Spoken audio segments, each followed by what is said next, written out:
Recruiting battles going on, and yet a couple of big-time wide receivers are making their announcements in the coming hours, in the coming days.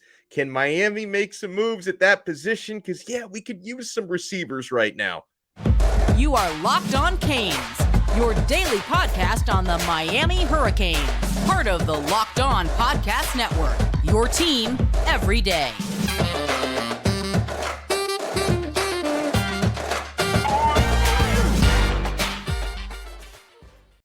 Happy Friday. I'm Alex Donno, your host. I'm a University of Miami alumnus, longtime South Florida sports radio vet, and contributor to allhurricanes.com. And thank you so much for making Locked On Canes your first listen today.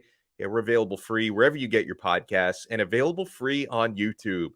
Let's talk some recruiting. And we're so happy to bring back a man who just became a dad 2 weeks ago. I can see the bags under your eyes, John. John Garcia Jr., Director of Football Recruiting from Sports Illustrated. John, congratulations, and I hope you're doing well. Thank you, sir. Really appreciate that. I'm doing extremely well. Yeah, excited, refreshed, ready to get back into some recruiting talk in the middle of the season. It's a beautiful time for a lot of things in my life, and then obviously football's rolling along too. So it could be worse. Let's say that. No doubt about that. And listen, I guess things could be worse for Miami's passing game, even though there were some things that didn't look great against Texas A&M. Receiving corps has been really affected by injuries. Even before that, didn't have a lot of standouts. Makes it feel like wide receiver is becoming an even bigger priority in recruiting for the class of 2023, and I'm sure 2024 as well. So just want to let people know that maybe by the time some of you listen to this and watch this, Hykeem Williams may have already made his decision, because it's coming at 1:30-ish. You know how those things go. 1:30-ish today on Friday, September 23rd. Five-star wide receiver out of Fort Lauderdale Stranahan. And John, I don't think he's going to be a Cane. Maybe you'll tell me otherwise. So I'm going to ask you, is he going to be a Seminole, which has kind of been trending up lately, or is he going to be an Aggie?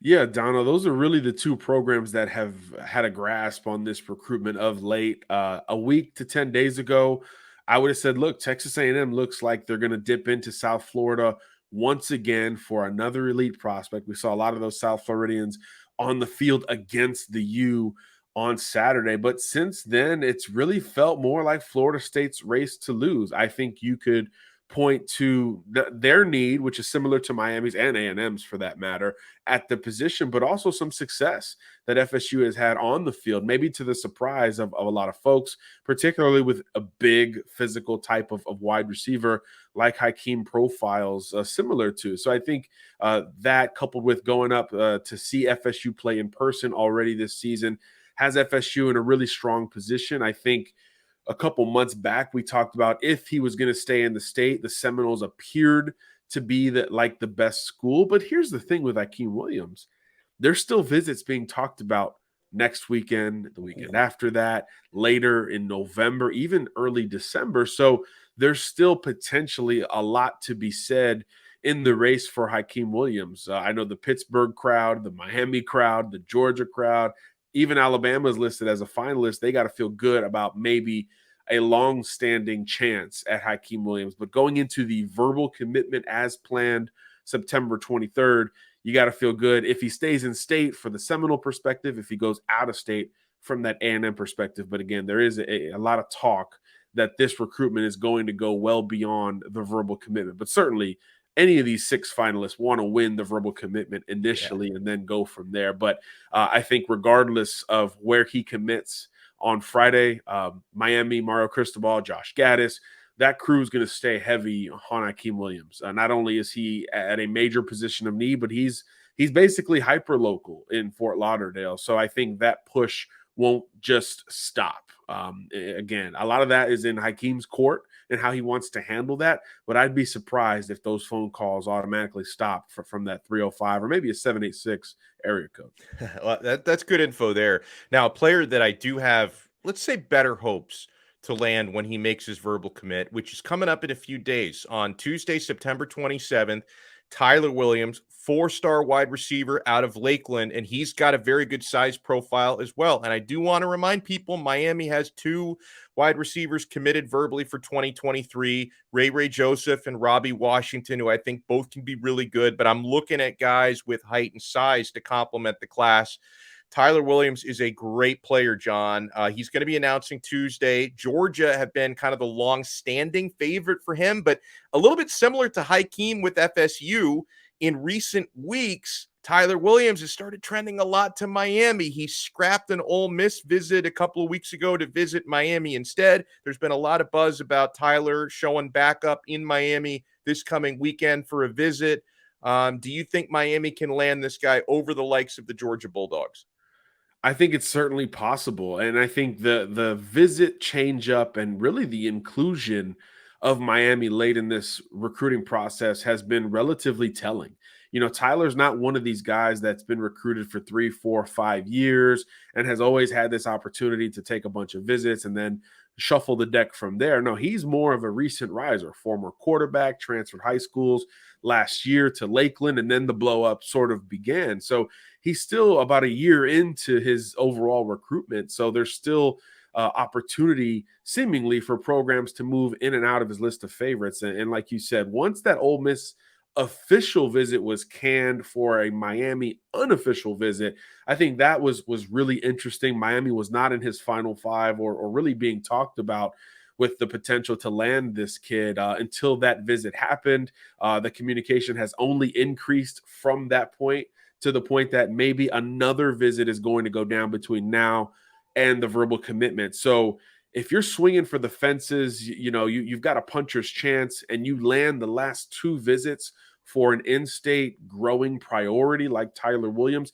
you got to feel pretty good about what Miami's been able to do. There's clear intrigue there from his perspective. And look, it's easy to sell Georgia, right? Number one team coming off of the Natty, all of those things.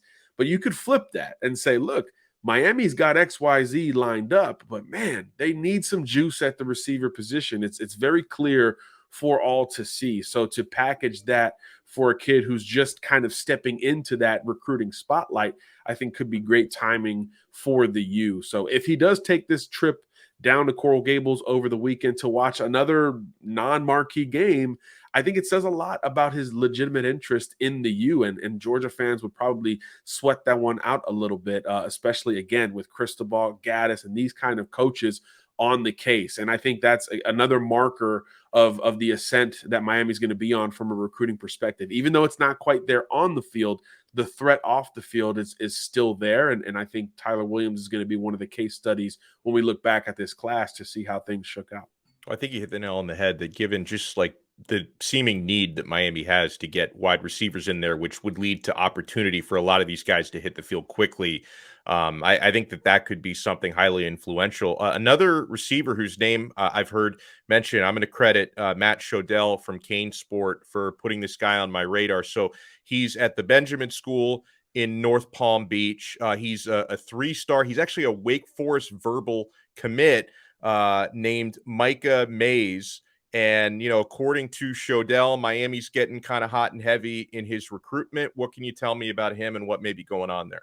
Yeah, you're sensing a theme, right? There's a big need at receiver, and there's a lot of great receiver talent in the state of Florida and South Florida in particular. Yeah, Mays had a really great junior year from an athletic profile standpoint, extremely productive at the Benjamin School, which is one of the more banner schools in Palm Beach, right? Jordan Travis, Kyer Elam came from there in recent years. But then off the field, on the track, I should say, state champion in the 400-meter dash. So there's a lot to like on that 6'2" frame on top of it. And then he's followed it up with really nice performances as a senior, kind of playing his way, just like Edwin Joseph, who we'll talk about in a little bit, playing his way up to that kind of Miami tier of recruiting when 6 months ago he looked like a middle tier Power 5 type of recruit. And he's not just a track guy, not just a speed guy. There's a lot of wiggle in his game at 6'2", 190 pounds or so. Think Amon Richards from an athletic profile standpoint.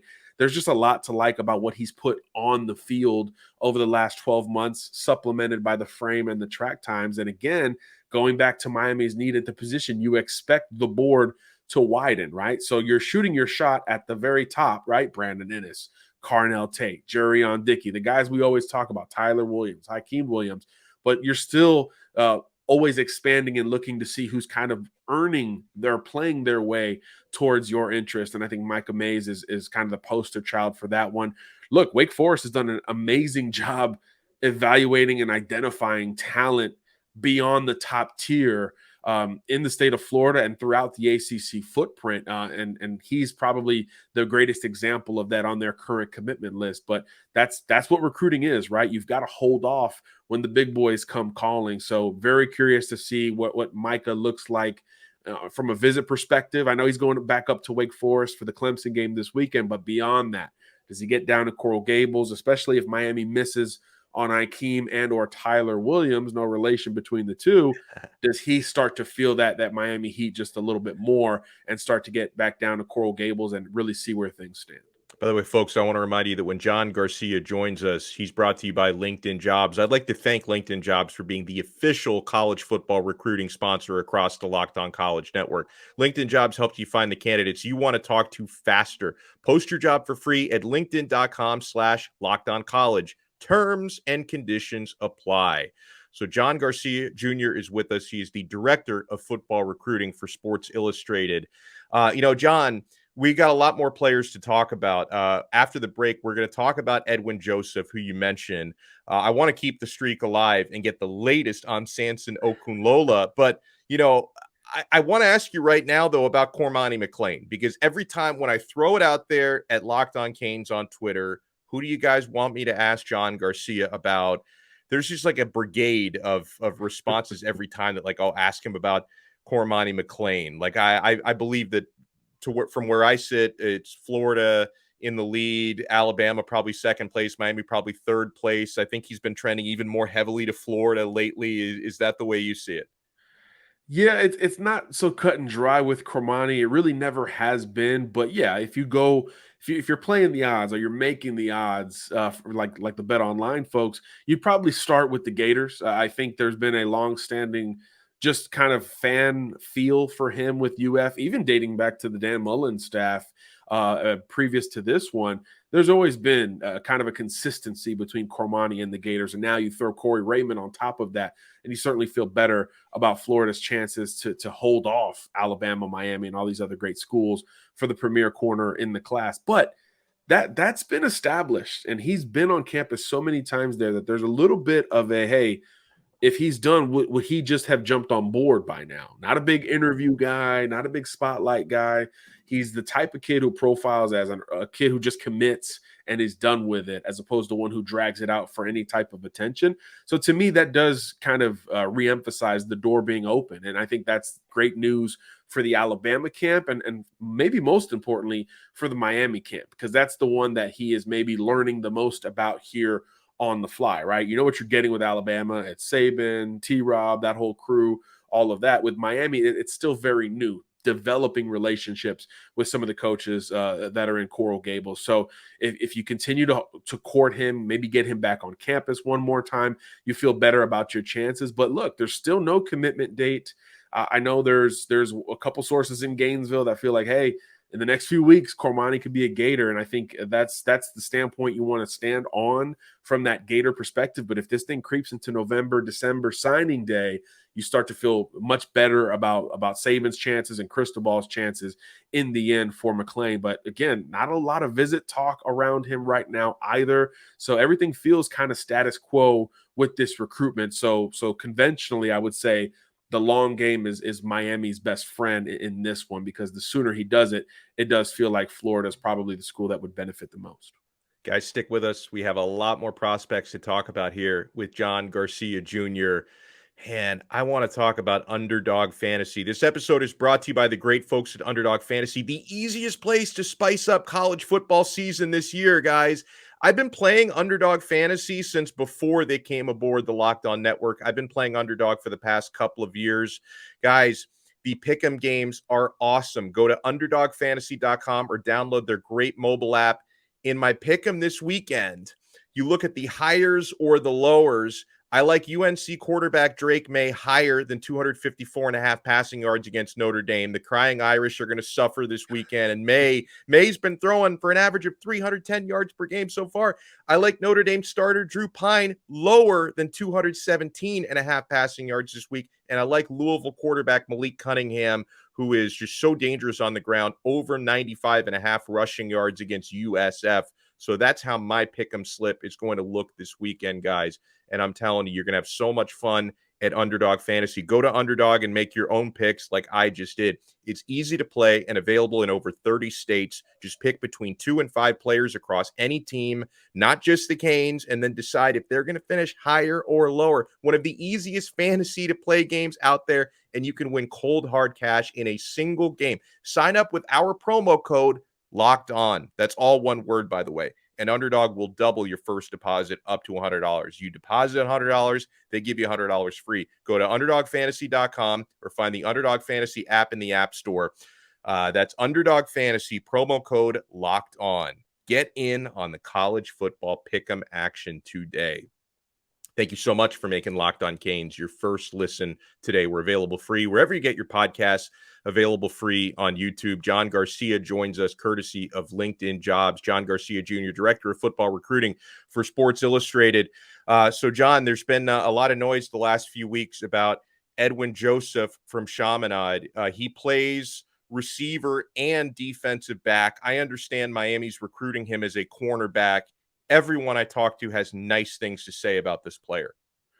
Yeah, I mean, he's kind of, again, just played his way to this point. You know, he's not the biggest guy, not the fastest guy, but when you watch Chaminade, who could be the best team in Florida this year, which is, and that's saying a whole heck of a lot. And I know Miami Central, Aquinas, Northwestern, I'm going to get Heritage. They're all going to come after you now. Some DMs on that one. Look, Chaminade's offense in particular is about as good as it gets. And everyone talks about the young guys, right? All the juniors, the quarterback, the running back, maybe the two best receivers in America for next recruiting class. But every time Chaminade plays, Edwin Joseph is the guy, you know, taking something short, making a guy miss and going 80 yards and making, folks defend the entirety of the field. So he's kind of played his way into more interest. I know Miami's not the only school that has upped the interest with him. Penn State, a couple others are beginning to turn up the heat for Joseph. And I think that's what's going to be interesting here, right? He's a DB and receiver. Some like him at receiver. Miami's thinking DB at this point. I think that's going to be interesting. But look, if the Canes press, it's really hard to think that he wouldn't be incredibly receptive to that, right? A kid who grew up down here as a Hurricanes fan. His parents are on board with the U. He's a two-way guy who has followed it extremely closely. And again, he's aware that he's kind of earned and played his way to this scholarship offer. That hits a little bit different. You know, the offer game is tricky from the college perspective, but when you kind of play your way into it and a school rewards you for it, it does hit a little bit different as opposed to getting 10 offers in 1 week in the offseason. So I think that resonates with Joseph. So we'll see how many more opportunities come his way. But from the Cane perspective, look, we talk about the needs at wide receiver, running back, where they don't have one committed. There's still a big need in the secondary, right? Just one corner on board right now. So there's certainly room for more. And I think where Joseph where he breads his butter on defense, seeing him in person multiple times, is potentially as a nickel, a guy who can play the slot, who as a great slot receiver himself understands how to defend that two-way go. He's incredibly instinctive, has very good ball skills as well, despite not being the biggest guy out there. So you can always use a player like that. You know, Miami's thrived with those types of players. Jaquan Johnson, certainly Cam Kitchens right now, guys who aren't the athletic profile NFL size guys, but who just have those instincts to play in the middle and can help you support the pass defense there. So great story coming out of Chaminade and Edwin Joseph. And yeah, I just see if the Canes press here, I'd be hard pressed to think another school is going to have a great chance. You know, earlier this week, Chad Simmons from On3 gave out kind of like a progress report for the uncommitted 5 stars. And, you know, I noticed what he wrote about Samson Okunlola, the 5-star offensive tackle out of Thayer Academy in Massachusetts. You know, he still considers Miami to be the hefty favorite there. Is there anything new on when he might announce? And, does Miami feel like the prohibitive favorite for you as well, or who should Miami watch out for? Well, this is definitely Miami's race to lose at this point. I think the last time I came on with you, there were two things we were tracking. One, Monroe Freeling, where he ended up and how that could potentially impact Okunlola just from a spot perspective. He's off the board to Georgia, so that's not a worry from the Kane perspective. Two, we were watching the calendar, right? I believe it was late August, early September, and Samson had recently told us, hey, if I'm going to take my final two officials, he took 3 in the summer, including one to Coral Gables. He has 2 more to take. He said, if I do that, they would be in September. Well, September, as of this coming weekend, has come and gone from a college football weekend perspective, and Okunlola has not taken any official visits in the month. So I do think that he's probably not going to, barring a change of plans over the next 48 hours, which means kind of how we felt at the end of the summer, Miami leading, programs like Michigan State, Penn State, maybe an Ohio State creeping in there in the second tier. We kind of feel like things are still there. And remember, back then, he also said, I kind of have enough info right now. I kind of have enough to make that call if I wanted to. So he was going to maybe do some due diligence in September. It looks like that's not going to happen. And look, he plays at a prep school that plays on the weekends, on Saturdays, most weekends. So that hurts his ability to hit the visit trail, maybe helps Miami with that summer official visit. So the only question mark really remaining here is when. When is he going to come off the board? Again, he's the number 1 offensive tackle in the country. All the other top OT candidates have seemingly come off the board to this point.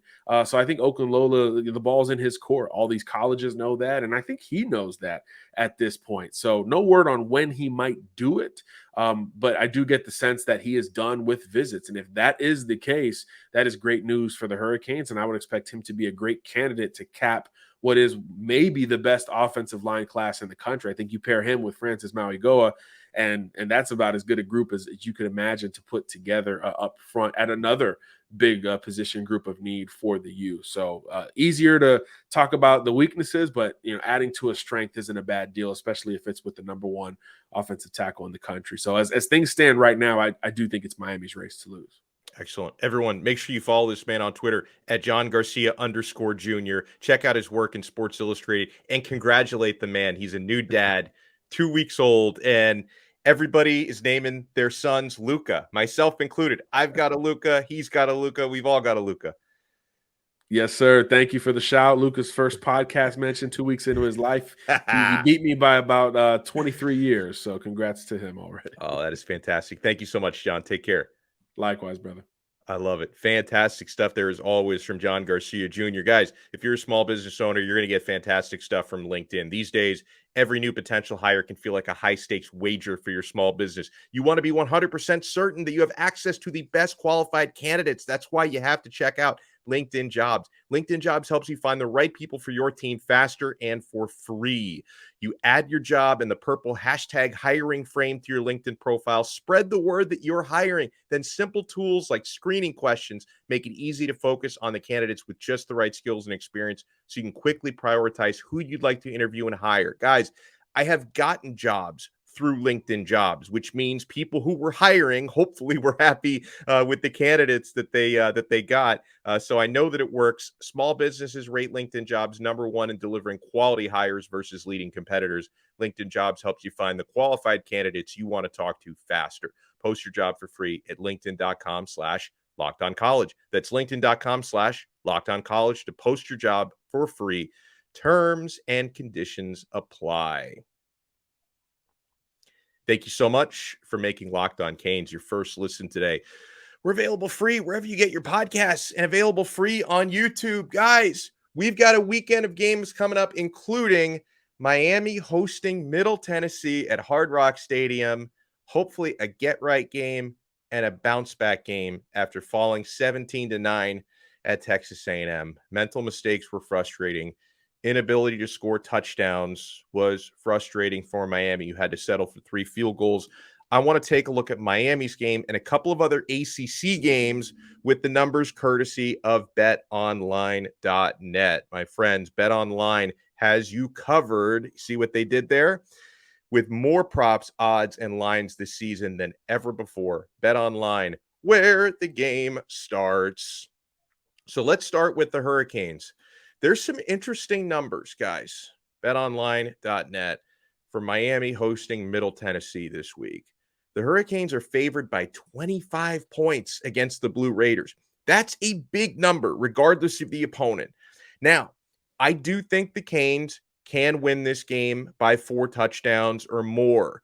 I'm probably going to sit this one out, at least that number. Not saying I'm sitting out the game, but I'm probably sitting out that number because it is really high and because there are some question marks for the Hurricanes offense, and Miami also has that tendency of starting slow, right? You remember Miami a couple weeks back, they faced a similar opponent to Middle Tennessee in Southern Miss. The Hurricanes ended up winning by 23 points, so that may be a good benchmark for how the handicappers came up with this line. Now, a couple days ago, I saw Miami was favored by 25.5, so it's shrunk a little bit. So if you do want to bet Miami to cover, you're better off locking in that number now than you were in recent days when they were favored by 25.5. But I would lean towards Miami winning this game by more than 4 touchdowns. I think Miami can do better in this game than they did against Southern Miss because, number one, I think the Canes are going to be angry and motivated after losing their first one this year.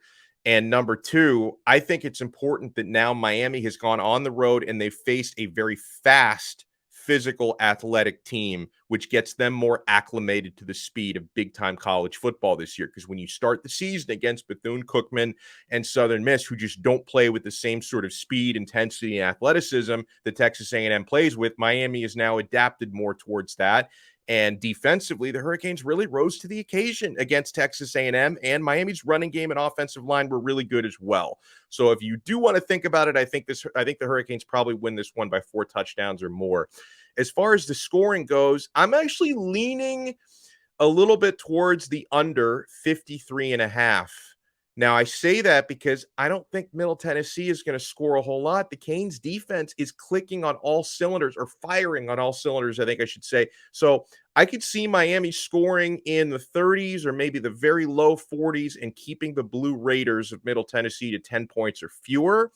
As far as Middle Tennessee's defense goes, and maybe this could be an argument for Miami scoring even more than I think they will, but Middle Tennessee is not great against the pass. They give up 230 passing yards per game. So this could be an opportunity for Miami to have a get-right game in the passing game, right? Someone like Brashard Smith may be able to step up. Romello Brinson, Keyshawn Smith may be able to step up and make some big, big plays in the passing game. Maybe we'll actually see Frank Ladson make some big catches this week.